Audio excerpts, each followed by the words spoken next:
Seu nome é Jesus Cristo e passa fome e grita pela boca dos famintos, e a gente quando vê passa adiante.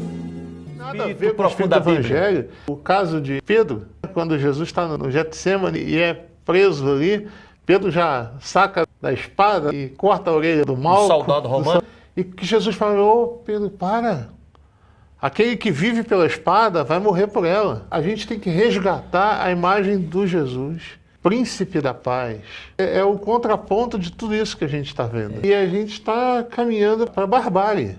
Por quê? Porque imagina só, as pessoas armadas e com esse sentimento de autorização vindo de alguém, ele, por exemplo, como presidente. A gente vê as brigas de trânsito, onde as pessoas já se esfaqueiam, já fazem qualquer outra coisa ali por motivos banais. Outra coisa, e que a gente tem que pensar seriamente, como vamos liberar armas para se ter arma em casa, com maior segurança, para se guardar, num país onde adolescentes, por exemplo, enfrentam depressões terríveis. A gente tem um alto índice de adolescentes com depressão. Um adolescente com depressão tendo uma arma em casa, a gente está para ver uma série de suicídios como a gente nunca viu. Imagina um cidadão comum, armado. A gente vai ter, na verdade, um grande fornecimento de armas para os criminosos a partir dos inocentes da sociedade civil. A meu ver, o antipetismo, ele é muitas vezes uma máscara para uma coisa pior que a pessoa não pode dizer que é. Então, por exemplo, muita gente é antipetista porque os pobres cresceram, porque os pobres começaram a ter direitos. Mas ele não pode dizer que ele é contra o pobre ter direito. Então ele é antipetista. Muita gente se tornou, entre aspas, antipetista porque os negros começaram a ter cotas. Porque os negros começaram a acessar a universidade pública. Mas ele não pode dizer isso porque é racismo. Então ele é antipetista. Porque se a gente parar para pensar, quando é que a gente viu um governo autorizando a Polícia Federal e os mecanismos de investigação a investigarem até a si mesmo, como a gente viu no governo do PT? Desfaz o discurso de que o PT seria uma ditadura.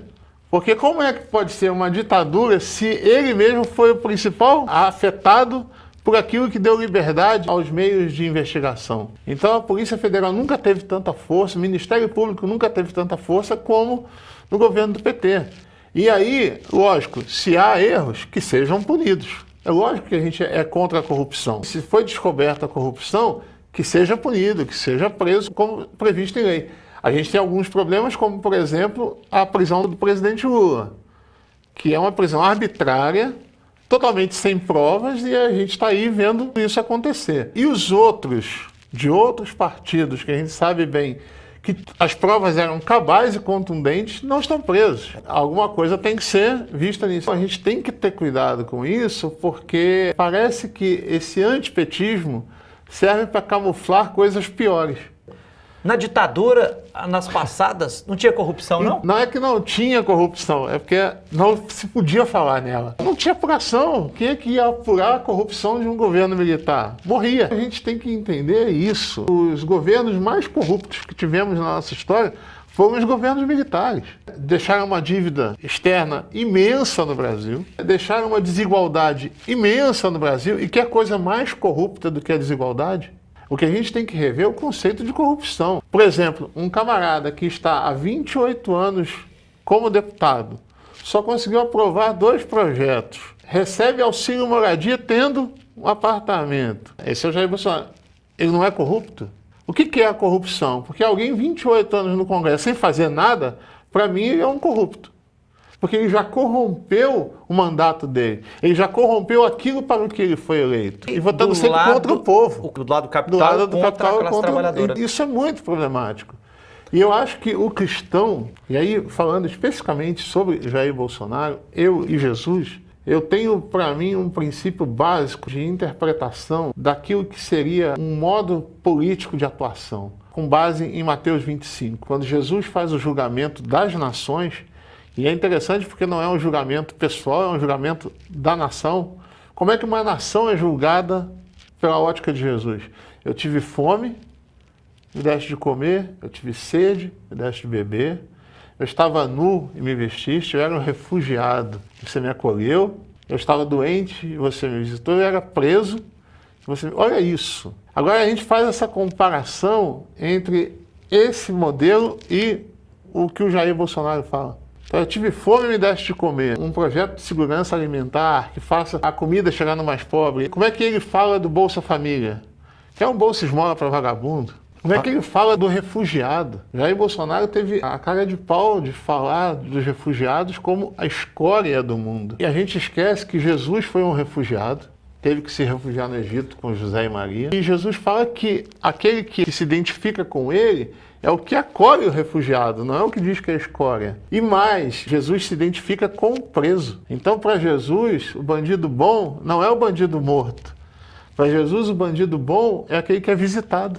E ele fala que se identifica com o preso. O interessante é que Jesus não se identifica no texto ali com quem vai visitar. O que vai visitar é abençoado, mas ele se identifica com o preso. Quando você diz bandido bom é bandido morto, você está falando que aquele bandido com o qual Jesus se identifica deveria ser morto. A gente acaba com o evangelho nisso aí. Seu nome é Jesus Cristo e estás em casa e dorme pelas beiras das calçadas.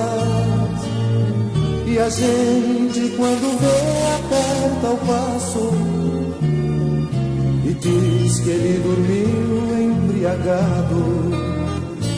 Entre nós está e não o conhecemos, entre nós está e nós o desprezamos, entre nós está e não o conhecemos, entre nós está e nós o desprezamos.